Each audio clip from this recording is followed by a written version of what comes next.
കുറച്ച് നാളായി get ready with മീലും ചെയ്തിട്ട് അപ്പൊ റീൽസ് എടുക്കുമ്പോൾ എന്തായാലും തട്ടിമുട്ടിയാലും കീയും. അങ്ങനെ കീയുന്ന സമയത്ത് ഞാൻ വീഡിയോ എടുക്കാന്ന് വിചാരിച്ചിട്ട് എടുക്കുന്നതാണ്. അപ്പൊ ആദ്യം തന്നെ ഫേസ് വാഷ് ഉപയോഗിച്ച് മുഖം കഴുകിയിട്ടുണ്ട്. പിന്നെ അമ്മയുടെ സാരി വെച്ച് അടിച്ചൊരു ടോപ്പാണിത്. എനിക്ക് നല്ല ഇഷ്ടപ്പെട്ട ടോപ്പാണിത്. അങ്ങനെ അതും ഇട്ട് പിന്നെ ഇനിയില്ല സ്റ്റെപ്പെല്ലാം തട്ടിമുട്ടി ഇങ്ങനെ എന്തെല്ലോ ചെയ്തു പോന്നെയാണ്. റോസ് വാട്ടർ ഇട്ടു, എനിക്ക് ഇടാൻ തോന്നിയതുകൊണ്ട് ഇട്ടു.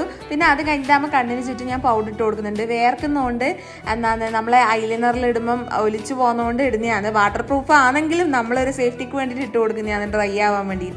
അങ്ങനെ കൺമഷിയും ഐലൈനറും തായിലും മേലും ഇട്ട ശേഷം നമ്മളെ കയ്യാനായിട്ടില്ല സൺസ്ക്രീൻ ഇട്ട് കൊടുത്തിട്ടുണ്ട്. ലോട്ടസിന്റെ സൺസ്ക്രീനിൽ മുഖത്ത് അപ്ലൈ ചെയ്യുന്ന ചപ്പാത്തി പരത്തുന്ന പോലെ പരത്തിയിട്ടാണ്. അത് കഴിഞ്ഞിട്ടാകുമ്പോൾ ഞാൻ ലിപ് ബാം ഇട്ട് കൊടുക്കുന്നുണ്ട്. ലിപ് ബാം മാമാർത്തിന്റെ ആണ് വാങ്ങിച്ചേ, പിന്നെ ഇപ്പാണ് ഇടാൻ സമയം കിട്ടിയത്. പിന്നെ അത് കഴിഞ്ഞിട്ടാകുമ്പോൾ ഇബേന്റെ ലിപ്സ്റ്റിക്ക് ഇട്ടിട്ടുണ്ട്. പിന്നെ ഒരു ചൊട്ട ഇട്ട് കൊടുത്തു. ഇനി ലാസ്റ്റ് ആൻഡ് ഫൈനൽ നമ്മളെ ബ്ലഷ് ഹാർട്ടിന്റെ ഷേപ്പിലെല്ലാം മുഖത്ത് വരക്കുന്നെങ്കിലും സാധനം വായിക്കാനില്ലാന്ന്. അപ്പൊ ഇതാണ് എന്റെ ഫൈനൽ ലുക്ക് എന്ന് പറയുന്നത്. വീഡിയോ ഇഷ്ടപ്പെട്ട ചാനൽ സബ്സ്ക്രൈബ് ചെയ്യാനും ലൈക്ക് ചെയ്യാനും മറക്കല്ലേ. ഓക്കെ.